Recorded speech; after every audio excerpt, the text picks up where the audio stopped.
Good evening class 8 students. आज हम class 8 का क्यूरोसिटी साइंस चैप्टर नंबर हम 8 कवर करने वाले हैं, nature of matter, elements, compounds and mixtures, part 4।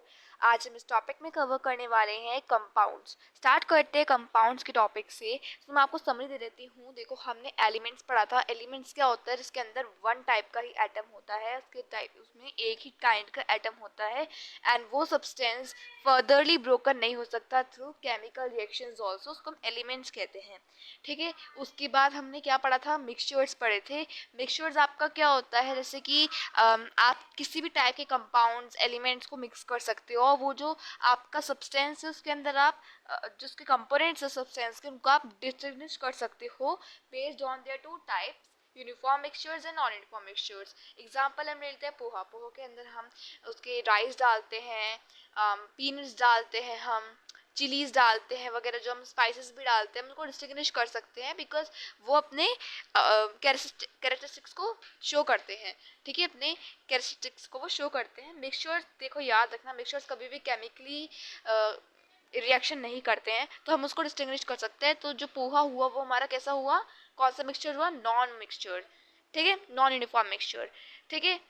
And आपका जो यूनिफॉर्म मिक्सचर होता है उसका एग्जांपल आप शुगर एंड वाटर ले सकते हैं। शुगर वाटर जो होता है उसमें आप देख सकते हैं, जब आप उसको अच्छे से डिजोल्व कर देते हो सो आप शुगर और वाटर को देख नहीं सकते ना, आप उसको अलग कर सकते हो। वो अब एक सब्सटेंस बन चुका है। ठीक है। सो वो यूनिफॉर्म मिक्सचर हो चुका है।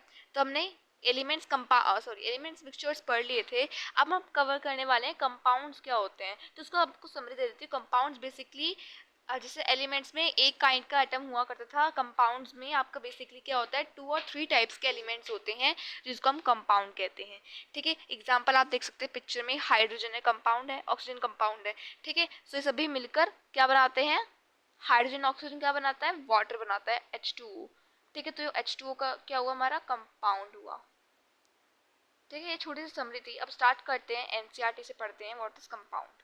So why can't we see separate hydrogen and oxygen present in water by physical means? हम फिजिकली मतलब आंखों से जो नॉर्मल आगे होते हैं उनसे हम वाटर के अंदर जो हाइड्रोजन एंड ऑक्सीजन होता है उनको हम कैसे सेपरेट करके क्यों नहीं देख सकते? वाई? बिकॉज वो हमारा कंपाउंड हो चुका है जिसके अंदर जो हाइड्रोजन जो ऑक्सीजन है ये यूनिफॉर्म मिक्सचर हो जाएंगे। वाई? बिकॉज ये जो वाइट वाटर फॉर्म करते हैं, वाटर के अंदर आप हाइड्रोजन ऑक्सीजन को सेपरेटली बाय फिजिकल मीन्स नहीं देख सकते बिकॉज वो यूनिफॉर्म मिक्सचर हो चुके हैं। उनको आप डिस्टिंग्विश नहीं कर सकती कौन सा वाला पार्ट हाइड्रोजन है एंड कौन सा वाला पार्ट ऑक्सीजन है। ठीक है। ये भी चीज़ लिखी हुई है। In water, the particles of hydrogen and oxygen are so tightly attached to each other and that is generally impossible to separate them apart using physical methods. So impossible होते हैं हम उनको separate करके देख सके by physical means. That is why water एक compound है। ठीक है। water एक आपका universal solvent भी है। solvent हम अपने अगले chapter में जानने वाले हैं। ठीक है। कंपाउंड्स, अब कंपाउंड की डेफिनेशन देख लेते हैं। तो कंपाउंड्स जो होते हैं, compounds are formed when different elements combine in fixed ratio. याद रखना कि कंपाउंड्स के अंदर डिफरेंट एलिमेंट्स होते हैं वो फिक्स्ड रेशियो में होते हैं। मिक्सचर्स में इंपॉर्टेंट नहीं होते कि जो कंपोनेंट्स हैं वो फिक्स्ड रेशियो में हो ना हो, बिकॉज अगर आप नॉन यूनिफॉर्म मिक्सचर देखोगे, नॉन यूनिफॉर्म में जो मिक्सचर है उसके अंदर हमने पोहा एग्जाम्पल देखा था। पोहा के अंदर जो फ्लैटन राइस होते हैं, जो हमारे पोहे के जो चावल होते हैं और जो पीनट्स होते हैं, क्या उन दोनों का रेशियो इक्वल होता है? नहीं। जो चावल होते हैं पोहे वाले वो ज़्यादा होते हैं अमाउंट में एंड जो आपके पीनट्स और जो मूंगफलियाँ होती हैं, जो मसाले होते हैं वो पोहे के चावल के हिसाब इक्वल नहीं है। वाई? बिकॉज वो फिक्स्ड रेशियो में नहीं होते। ये ऐसा इंपॉर्टेंट नहीं होता है। They can be fixed ratio and not. ठीक है। लेकिन कंपाउंड्स हमेशा फिक्स्ड रेशियो में होते हैं। To form something entirely new, the properties of compounds are different from those of elements forming that compound. जो कंपाउंड, कोई भी सब्सटेंस है जब वो कंपाउंड बनता है तो वो किसी 2 से 3 एलिमेंट्स बनता है। ठीक है। एग्जाम्पल में इस लाइन को समझने के लिए वाटर का एग्जाम्पल लेते हैं। ठीक है। वाटर फॉर्मूला होता है H2O। किससे फॉर्म होता है? जब हाइड्रोजन के अंदर हम किसको ऐड करते हैं? ऑक्सीजन को ऐड करते हैं। हाइड्रोजन को हम क्या लिखते हैं? H2 लिखते हैं प्लस ऑक्सीजन को हम लिखते हैं O2। ठीक है। अब जब ये कंबाइन हो रहे होते हैं, अब देखो पहले हाइड्रोजन हमारे फ्यूल के तरीके से यूज़ होता है, we know this. And oxygen हमारा ब्रीथिंग के लिए भी इंपॉर्टेंट होता है एंड कंबस्शन के लिए भी इम्पॉर्टेंट होता है। ठीक है, मतलब देखा जाए, क्योंकि ये भी फ्यूल है, हाइड्रोजन एंड ऑक्सीजन आपका कंबस्शन के लिए बहुत इंपॉर्टेंट नेसेसरी आइटम है। सो दोनों मिलकर आपका जो कंबस्शन है वो बहुत ईजिली कंबस्शन इससे हो जाता है। ठीक है, लेकिन जब ये दोनों कंबाइन होते हैं और एक कंपाउंड फॉर्म करते हैं वाटर, आप देखोगे वाटर हमारा कंबस्शन में हेल्प नहीं करता। वाटर से कंबस्शन क्या होता है, नहीं होता, लेकिन हाइड्रोजन से एंड ऑक्सीजन से कंबस्शन होता है। सो जो प्रॉपर्टीज़ हैं इन दो एलिमेंट की वो इस पूरे न्यू फॉर्म्ड कंपाउंड से डिफरेंट है। ठीक है, ऐसे ही बहुत से एग्जांपल्स आप कंपाउंड्स में ले सकते हैं। Now the constituent elements of a compound can not be separated by any physical method, जो हमने देख लिया। एक एक्टिविटी के थ्रू भी समझते हैं। From activity 8.3 we find it molecules of water are made up of two different elements. Molecules होते हैं वाटर के, वो दो डिफरेंट एलिमेंट से बने होते हैं, हाइड्रोजन और ऑक्सीजन, जो हमने एक्टिविटी में देखा था पिछली वीडियो में। Combined chemically in a fixed ratio, ये दोनों केमिकली फिक्स्ड रेशियो में कंबाइन होते हैं। जो रेशियो होता है इनका नंबर का आइटम्स का हाइड्रोजन टू ऑक्सीजन वो 2:1 होता है। 2:1 कैसे हुआ, बिकॉज आप जब फॉर्मूला क्रिएट करते हो तो H2O होता है ना, ये H2 मतलब H2 पर आ रहा है। हाइड्रोजन के जो मॉलिक्यूल्स होते हैं वो दो मॉलिक्यूल्स होते हैं हाइड्रोजन के। ठीक है, ऑक्सीजन का क्या होता है, एक मॉलिक्यूल होता है ऑक्सीजन का। दैट्स वाई इनका रेशियो 2:1 होता है। 2 आपके मॉलिक्यूल्स हाइड्रोजन के होते हैं combined with the 1 molecule of oxygen. So see, are common salt in sugar elements or compounds or not?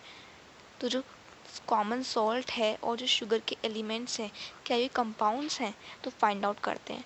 So sodium और soft metal and chloride. Sodium chloride हमें पता है कॉमन सॉल्ट होता है NaCl। अब इनके कंपोनेंट्स को देखते हैं, सोडियम हमारे एक मेटल है, सॉफ्ट मेटल। क्लोराइन एक आपका बहुत जहरीली गैस है, डेंजरस गैस है क्लोराइन। जब एक साथ ही कंबाइन होते हैं तो एक harmless and taste enhancing substance को फॉर्म करते हैं। और यहाँ पे हार्मलेस लिखा है, मतलब ये हार्म नहीं करते। नमक हमें देखो, नमक हम टेस्ट के लिए डालते हैं ना खाने के अंदर, तो ये टेस्ट इन्हांस करने के लिए सब्सटेंस फॉर्म होता है, जो कि हमारे एसेंशियल लाइफ के लिए इंपॉर्टेंट होता है। This substance is known as sodium chloride. इस सब्सटेंस को हम सोडियम क्लोराइड कहते हैं, मतलब NaCl, इसके अंदर NaCl दो मेन आपके एलिमेंट्स हैं। Which is made of 2 particles of sodium, जो कि which is made up of particle of sodium and chloride. और इसमें जो रेशियो रहता है 1:1 रेशियो रहता है। ठीक है, याद रखना, वाटर में रेशियो 2:1 रहता है, सोडियम एंड क्लोराइड में रेशियो 1:1 रहता है। We learn the dissolve sodium chloride, जो डिजॉल्व सोडियम क्लोराइड रहता है, मतलब जो कॉमन सॉल्ट रहता है वो उसको हम सेपरेट कर सकते हैं वाटर से, फिजिकल प्रोसेस से, लाइक इवेपोरेशन। अगर आप पानी के अंदर, मान लो वेसल है, इसके अंदर आपने नमक घोल दिया, नमक घोलने के बाद आप उस पानी को अगर धूप में रखोगे, इवेपोरेट हो जाएगा पानी और नमक आपका नीचे रह जाएगा। तो हम कुछ कंपाउंड्स को फिजिकल मीन्स से कर सकते हैं, जैसे सॉल्ट वाटर हो गया, उसको हम इवापोरेशन से सेपरेट कर सकते हैं। Is it possible to separate sodium chloride into its element by physical process, कि सोडियम क्लोराइड को हम फिर उसको एलिमेंट्स में ले आएँ फिजिकल प्रोसेस से, हो सकता है? मतलब आप क्या सोडियम और क्लोराइड को दोनों को अलग कर सकते हो? नहीं, हम कंपाउंड्स, अगर 2 कंपाउंड हैं उनको अलग कर सकते हैं। ठीक है, उनके एलिमेंट्स को अलग नहीं कर सकते। ठीक है, तो ये ज़रूरी बात है। जैसे वाटर है कंपाउंड एंड आपका सोडियम क्लोराइड भी कंपाउंड है, तो इन दोनों को अलग कर सकते हैं, लेकिन उन दोनों के एलिमेंट्स को अलग नहीं कर सकते, बिकॉज वो केमिकली बाउंडेड होते हैं। Let us now explore if we can separate the elements in sugar. क्या हम शुगर के एलिमेंट्स को सेपरेट कर सकते हैं? इसको एक्टिविटी से जानते हैं। Activity 8.4, late us experiment. Put a teaspoon of sugar in a boiling tube. किसी बॉइलिंग ट्यूब में आपको शुगर का 1 चम्मच डालना है और उसको हीट देनी है। आप क्या ऑब्जर्व करोगे? आप ऑब्जर्व करोगे कि जो शुगर है वो जलना स्टार्ट हो जाएगी और वो ब्राउनिश टाइप में हो जाएगी, ब्राउनिश या ब्लैकिश कलर में हो जाएगी, एंड पानी इवेपोरेट हो जाएगा। लेटर इट बिगन्स टू चार, that is turn blackish. You will find small droplets of water inside the boiling tube. Boiling tube में आप स्मॉल ड्रॉपलेट्स देखोगे, बिकॉज पानी इवेपोरेट हो चुका है एंड वो कंडेंसेशन के थ्रू आपके ट्यूब में आ चुका है in the form of small droplets. Where did this water come from? अभी वाटर कहाँ से आई? इवेपोरेट होकर आया। ठीक है, ये कह रहा है was it in the dry sugar के ड्राई शुगर के मॉलिक्यूल्स है वाटर में, या did it combine the condensation of water vapour in the air. Since we are heating the tube, हम ट्यूब को हीट कर रहे हैं, तो वाटर भी ड्राई शुगर से थोड़ा बहुत जो होता है वो भी इवापोरेट होगा, not from the air. Air से इवापोरेट नहीं होगा, क्योंकि जो शुगर है, जब हमने ड्राई शुगर डाली है, ड्राई शुगर मेल्ट होगी तो वो वाटर को भी थोड़ा सा इवापोरेट करेगी। सो can you predict what is left behind? आप क्या देखोगे, चारकोल हो जाएगा आपका कार्बन वाला। जब आप शुगर को जलाते हो तो आपको कार्बन लेफ्ट हो जाता है, कार्बन आपका चारकोल होता है जो कि ब्लैकिश इन कलर रहता है, तो आपको चारकोल मतलब कार्बन दिख जाएगा in the boiling tube. You can scoop it out in a watch glass, आपको उसको निकाल लेना है एंड एक्सप्लोर करना है। If it bounce like a coal, क्या वो चारकोल कोले की जैसे जल सकता है? So sugar decomposes on heating. Sugar decompose हो गया heating में and gives carbon and water. Sugar ने carbon and water दिया. That means sugar के जो elements हैं वो क्या हैं? Carbon है and water है. ठीक है, मतलब carbon plus water. As you know that water consists of hydrogen oxygen, हमने पढ़ा था कि water जो होता है consist करता है hydrogen oxygen का, hence sugar can not be an element. sugar एक element नहीं हो सकता. ठीक है, it may be stated that sugar is a chemical compound. ये केमिकल कंपाउंड बिकॉज इसके अंदर 2 से 3 आपके एलिमेंट्स हैं. कार्बन है, वाटर आपका एलिमेंट नहीं है बट कार्बन है, बिकॉज हम कंपाउंड के अंदर एलिमेंट्स भी हो सकते हैं एंड कंपाउंड्स भी हो सकते हैं. Consisting of the elements carbon, hydrogen and oxygen. ठीक है, तो शुगर के अंदर कौन से एलिमेंट होते हैं? Carbon, hydrogen, oxygen. आप चाहो वाटर को भी उसके एलिमेंट से डिस्करिश कर सकते हो, मतलब carbon plus hydrogen plus oxygen. तो ये शुगर का आपका हमने एलिमेंट्स को डिस्टिंग्विश कर दिया. ठीक है, let us now explore more about the compounds in the activity 8.5. Let us experiment. So take 5.6 grams of iron filings. हमें कुछ आयरन फिलिंग्स लेनी है और आपको सल्फर पाउडर लेना है. आयरन फिलिंग्स आपका मतलब आयरन अट्रैक्ट करता है मैग्नेट को, and sulphur powder basically yellowish colour का होता है. आयरन फिलिंग्स आपको पता है थोड़ा ग्रेइश एंड ब्लैकिश कलर का होता है. उससे आपको किसी प्लेट में रखना है और उसे ऑब्जर्व करना है. Mix them थ्रूली in a watch glass. आपको उन दोनों को मिक्स कर देना है. लेबल दिस मिक्सचर एग्जाम्पल है. ये मिक्सचर हो गया बिकॉज आप इनमें से डिस्टिंग्विश कर सकते हैं आयरन फिलिंग्स को एंड सल्फर पाउडर को. ऑब्जर्वेट केयरफुली, इसको आपको ऑब्जर्व करना है. इस तरह से यूनिफॉर्म और नॉन यूनिफॉर्म मिक्सचर थे. नॉन यूनिफॉर्म मिक्सचर हुआ बिकॉज यहाँ पे हम देख सकते हैं ये जो येलोइश पार्ट है लास्ट में जो एज पर है वो सल्फर का है, एंड जो बीच में दे रखा है कुछ आयरन के फिलिंग्स हैं. ठीक है, observe both iron and sulfur separate substances. Take half of the sample A in china dish. इनमें से थोड़ा सा पार्ट आपको रखना है इस डिश पे और इस पे हीट प्रोवाइड करनी है जब तक ये ब्लैक मास फॉर्म नहीं कर लेता. Let the continent of the China dish cool. अब ये थोड़ी देर ठंडा होने के लिए आपको छोड़ देना है. Place this black mask in a mortar and grind it with the help of pestle. इसे ग्राइंड कर लेना है. Now put it on other watch glass and label it as sample B. Now you have 2 samples. एक तो आपके पास जो sample जो आपने आयरन फिलिंग्स और सल्फर पाउडर को फिजिकली मिक्स करा था, एंड एक आपके पास है जो उसको आपने केमिकली मिक्स करा था with the help of heat and by grinding it. अब आपको रिकॉर्ड करने इसके ऑब्जर्वेशंस. अब स्टेप 1 आप अपीयरेंस देखोगे. सो कंपेयर करोगे इन सैम्पल ए के अपीयरेंस और सैम्पल बी के appearance in colour and texture also. Step 2 में मैग्नेट टेस्ट करते हैं. सो आपको मैग्नेट लेनी है और सैम्पल ए और सैम्पल बी के पास लेके जानी है. आप क्या ऑब्जर्व करोगे, इनमें से कौन से जो आपका पार्ट है उठेगा, कौन सा अट्रैक्ट करेगा. तो आप ऑब्जर्व करोगे कि जो आपने सैम्पल ए में आयरन फिलिंग्स को और जो सल्फर पाउडर को फिजिकली मीन्स करा था उनमें से आयरन अपना अट्रैक्ट कर लेगा, लेकिन जो सैम्पल बी में आपने उनको केमिकली मिक्स करा है जिसको आपने कंपाउंड बनाया है वो मैग्नेट को अट्रैक्ट नहीं करेगा. ठीक है, स्टेप 3 गैस टेस्ट. तो take a small amount of sample A in a test tube and add a few drops of dilute hydraulic acid. उसके अंदर आपको जो सैम्पल बी है और सैम्पल ए में से एंड सैम्पल बी में से दोनों में से आपको थोड़े कुछ ड्रॉप्स डालने हैं डिल्यूट हाइड्रोलिक एसिड के एंड उनको ऑब्जर्व करना है और थोड़ा सा स्मेल करना है कि कौन सी गैस है वो. ठीक है, test the evolve gas. Evolve जो गैस उसमें निकलेगी उसको टेस्ट करना बाय ब्रिंगिंग बर्निंग स्प्लिंटर और ना. अब देखो यहाँ पे इन्होंने ट्यूब में रख लिया है. ठीक है, इसके अंदर उन्होंने थोड़ा डिल्यूट हाइड्रोलिक एसिड डाल दिया है. अब आप उस गैस को कैसे टेस्ट करोगे? By bringing burning candle. Burning candle को आप लेकर आओगे.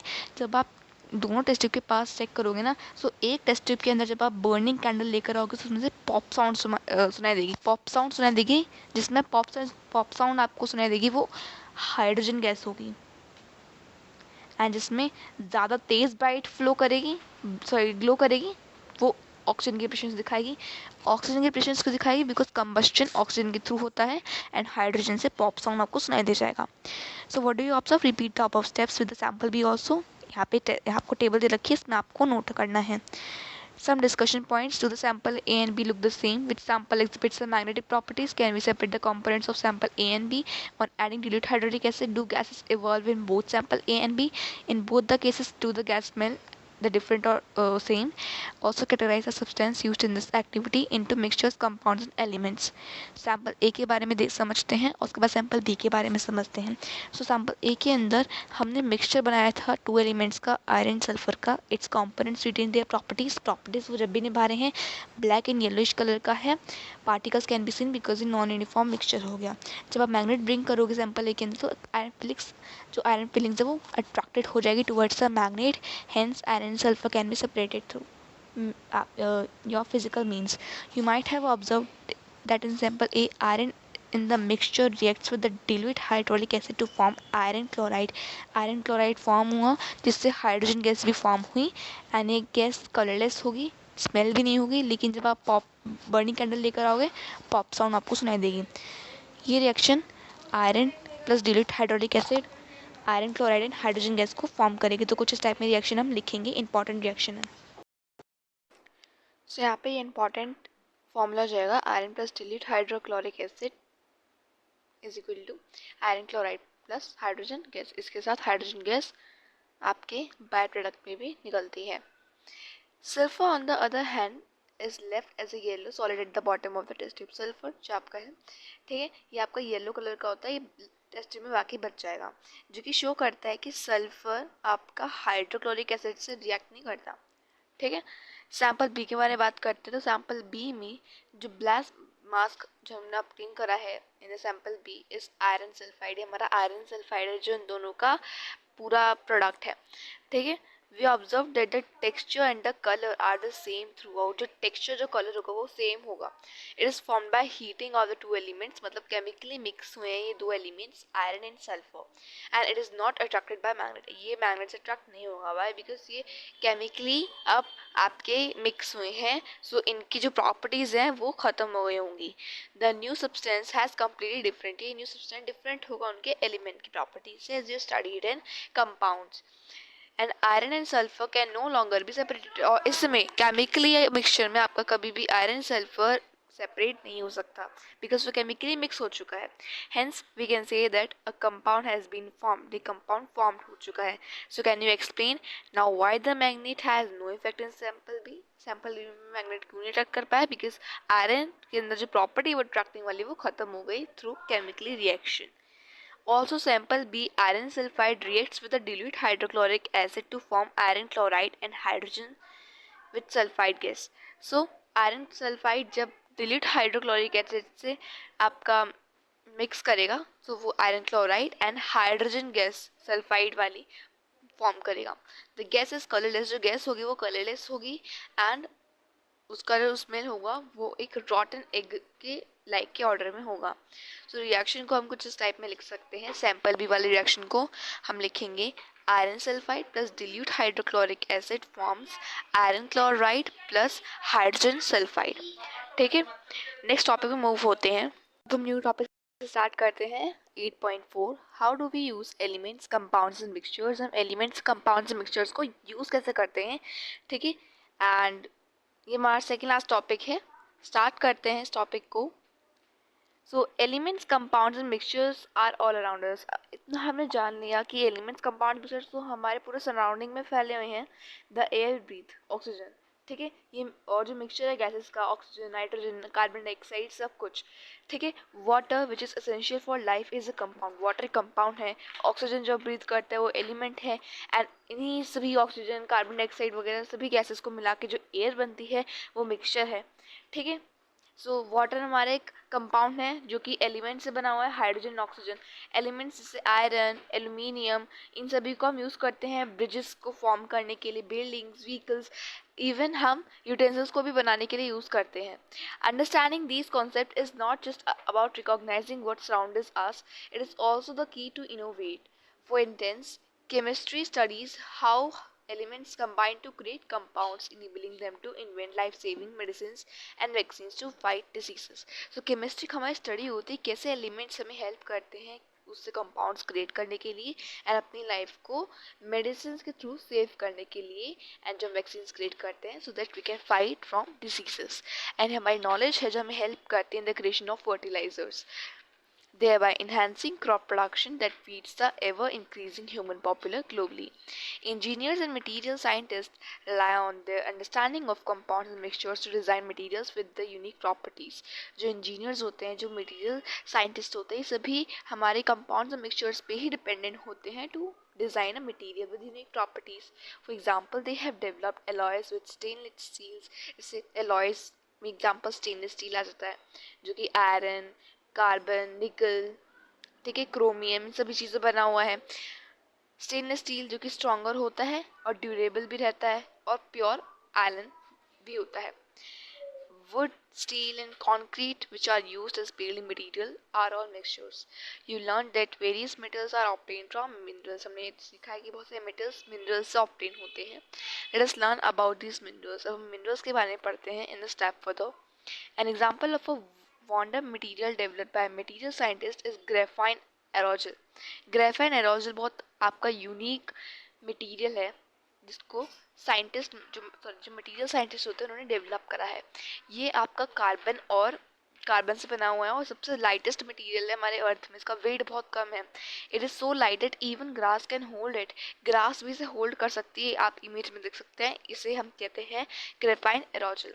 कार्बन से बना है and lightest material in the earth.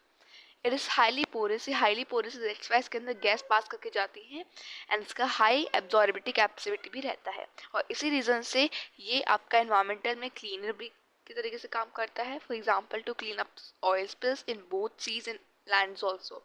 It is useful in fabricating energy saving devices and special coating for buildings also. Move करते हैं अपने लास्ट टॉपिक पे 8.5 व्हाट आर मिनरल्स। मिनरल्स क्या होते हैं?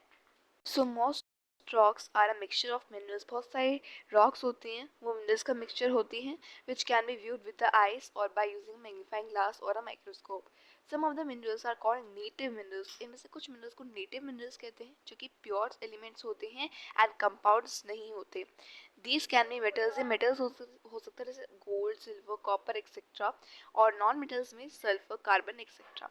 और बहुत सारे मिनरल्स कंपाउंड्स होते हैं जो कि एक से ज़्यादा एलिमेंट के बने होते हैं। इनके एग्जाम्पल आते हैं मिनरल्स जैसे कि इंक्लूड करते हैं quartz, calcite, mica, pyroxene and olivine. ठीक है, जो आप एग्जाम्पल्स इन फिगर में देख सकते हैं। Many things that we use in our everyday life are made up of minerals or elements extracted from minerals also. इस एग्जाम्पल में सीमेंट लेते हैं जो कि कैल्साइट, क्वार्ट्ज एंड एल्यूमिना से और आयरन ऑक्साइड से बने हुए हैं। ये सभी मिनरल्स हैं जो कि ऑब्टेन हुए हैं आपके मिनरल से ही। ऐसे टेल्कम पाउडर आपका मिनरल से ही बना हुआ है, टेल्का। ठीक है। Elements and compounds are the building blocks of matter, everything that has mass and takes up space. They make material we see and use every day. ठीक है। However, not everything around us matter. Her cheese matter नहीं होती। इससे हमारे emotions होते हैं, ठीक है, हमारे थॉट्स होते हैं, मैटर नहीं है बिकॉज इनका ना स्पेस है ना मास है। Light, heat, electricity and even thoughts are and emotions are important parts of a world, लेकिन ये मैटर नहीं है। They are not made up of matter. Understanding what matter is and what it is not help us better understand the world around us. ठीक है, हमें एक यहाँ पे our scientific heritage दे रखा है, use of elements, compound and mixtures in Indian art. ठीक है, यहाँ पे एक ढोकरा आर्ट दे रखी है जो कि ओल्ड क्राफ्ट है बिहार और उड़ीसा का, जिसके अंदर उन्होंने डिफरेंट टाइप के मेटल्स को यूज करा है to create beautiful figures inspired by nature. Nature के थ्रू ही बना हुआ है, ये मेटल्स के थ्रू बना हुआ है। ये प्रोसेस बिगल्स होता है विद शेपिंग का डिजाइन इन बीज वैक्स। बीज वैक्स पे शेप को डिजाइन करते हैं। ठीक है। This wax model is covered with clay to make a mould. इसके थ्रू मोल्ड बनाते हैं एंड इसी को शेप देते हैं। आफ्टर द क्ले हार्ड, जब क्ले सूख जाती है और जब हार्ड हो जाती है, जो वैक्स हो जाता है उसको मेल्ट कर देते हैं, leaving a hollow space, and this space is then filled with molten brass और bronze which makes Dhokra art strong and gives it a shiny golden colour. The figure often shows animals, peoples and natures reflecting tribal creativity and tradition. So ये हमारे scientific heritage का use दे रखा है, कैसे हम metals को अपने क्राफ्ट्स के लिए भी यूज़ करते हैं। ठीक है। सो इसी के साथ हमारा चैप्टर कंप्लीट होता है। Chapter 8, nature of elements, sorry nature of metal elements compounds and mixtures. I hope आपको चैप्टर क्लियर हुआ होगा। Thank you for watching the video. If you like my channel, so please subscribe to it and share it for more updates. अगर आपको किसी और chapter, किसी और subject से रिलेटेड चैप्टर की एक्सप्लेनेशन चाहिए, you can ask me further. Have any doubt? You can also ask me on the comment section. Thank you for watching the video.